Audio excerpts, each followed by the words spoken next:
Gaano nga ba katotoo na itong si Geronting ay nagdedemand ng mas malaking sahod kaya hindi siya binigyan ng kontrata ng kanyang team na Converge Piper Extra?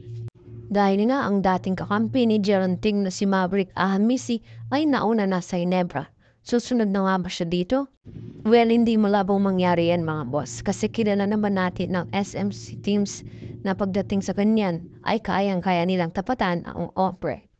Isa pa mga boss, parehas sila ni Maverick Ahamisi na nagdemand ng mas malaking sahod kaya nalipat si Maverick Ahamisi sa Barangay Ginebra. Ngayon, ganito rin ang nangyari kay Geronting. Ayon nga daw sa Converge mga boss ay itong si Geronting ay hindi naman consistent kaya hindi na nila pinaglaban or binigyan pa ng kontrata. Kung kayo ang tatanungin mga boss, deserve ba ni Geronting ang ganito kalaking sahod? Deserve niya bang ipaglaban mga boss? Sa tingin niyo mga boss, deserve ba nilang mag-demand or humingi ng mas malaking sahod?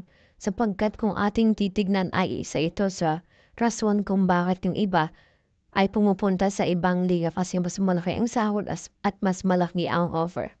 Another chismis na kumakalat ngayon mga boss na itong si Stanley Pringle daw ay balak nang i-trade ng Barangay Ginebra dahil nga sa tumatanda na daw ito at injury prone na.